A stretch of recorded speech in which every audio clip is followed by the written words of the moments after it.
Hey everybody, I thought I would use the weekend of February 23rd to explain how to tap a maple tree. Ding! This guy here. This is a Acer saccharum, which is a sugar maple. Aptly called sugar maple because it produces a really high sugar content in its sap compared to other species of Acer or maples and other species in general in the forest. But this guy here is a big old sugar maple in my yard, and I've tapped it twice now. So the important thing that I told you about the date of being late February, there are a couple criteria. You can't just write down in your day planner every year, February 24th, I'm gonna go harvest maple syrup, because of the weather fluctuates and the trees respond to these seasonal temperature drops, and you can actually have really bad tasting maple syrup that tastes too planty. If you do it tastes like plant tissue, not sweet because it's later in the year, but it can taste too planty if you wait too long to tap your tree, or you won't have a good amount of flow if you tap too early.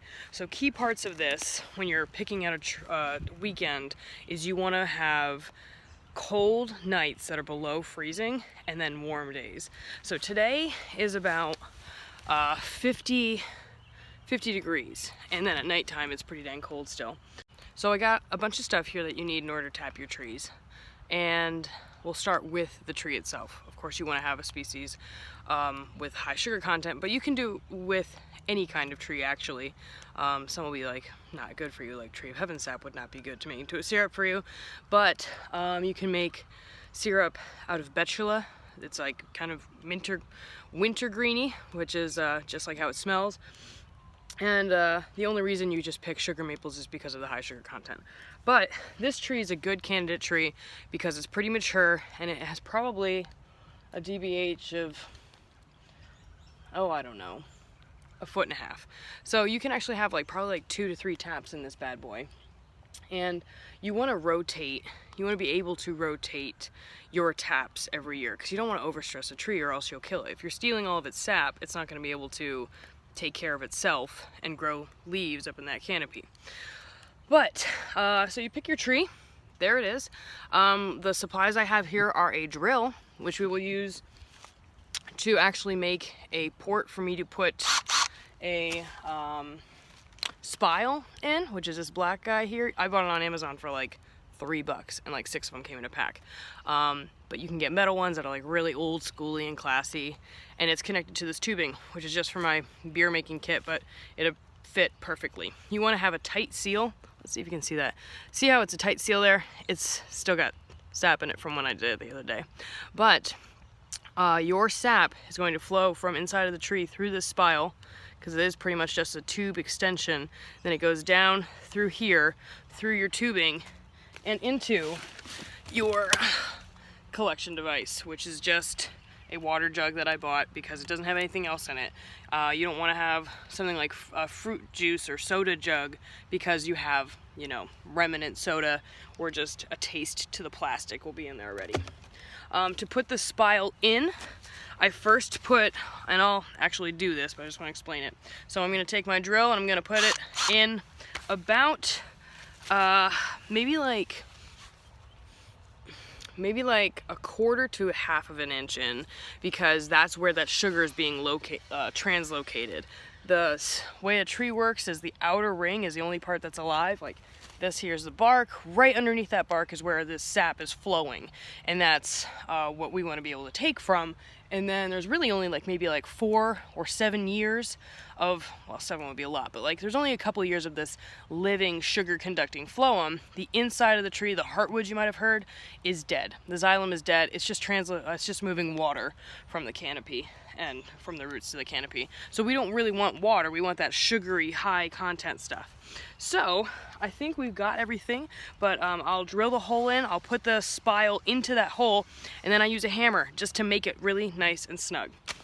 Now something that's important when you're picking your drill bit, let's see, I need more arms. When you pick your drill bit, this guy is just about the same size as my spile, because I want to make a hole that's about the same size, so when I use the hammer, this goes in extremely snug, because otherwise you would have a hole that's bigger and the sap would just go around this and dribble down the tree instead of actually going into that hole. Okay, and so every year when you use these, you should, you know, clean them and sterilize them again, because you will have fungus and bacteria that really like that sugary sweetness in there. And also, I want to show you guys, let's see, it's raining, so the tree looks wet, but right there, that's the hole from when I did it 2 days ago, and it's already like sealed up. So you don't want to drill a hole, walk away, and then put the spile in.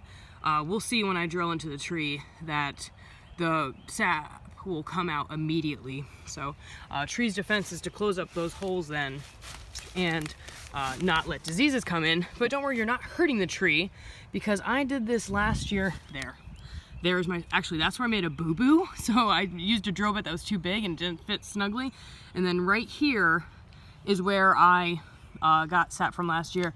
And look, the tree has completely closed that hole and healed itself over, so no pathogens and anything is getting in. But this is like dead tissue. I have a Instagram post that shows actually a crosscut of a maple syrup producing tree, and like this will be dead wood, and like everywhere they put a spile and it heals itself will be dead. So I don't want to put my next drill hole for this year right here or even anywhere really around this, because this is dead tissue. So the sap that's flowing up into the canopy to start growing the canopy hits this, it's like a roadblock, and there's like kind of a dead zone where you're not going to get a good amount of sap. So I want to put it somewhere that's probably like 6 to 8 inches away from that.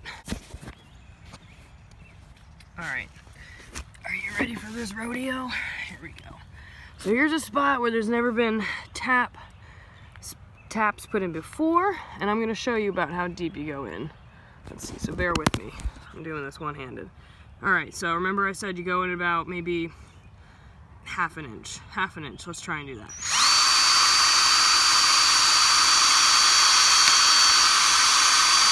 And that's about it. Oh, that's perfect, I think. Okay, so now we take this and hammer it in. Yeah, perfect. So you want to have a drill bit that's just like slightly smaller or the same size as your spile. So it's a nice snug fit, because you don't want all that sap to go around the outside anymore, because it will. There you go. You want it to come through just like that. So now that it's very snug, tight fit, I'm going to try and get that in. There we go, as far as I can. Look at all that. So that's snug in there, and now I'm going to just literally do this. And it doesn't matter if you get debris in here or something else, like, because an animal's going to come check it out. It takes hours. It might even take days for you to get enough to produce enough for just a little Tupperware dish or mason jar. About 4 gallons the other day gave me about half the size of like a little quart jar.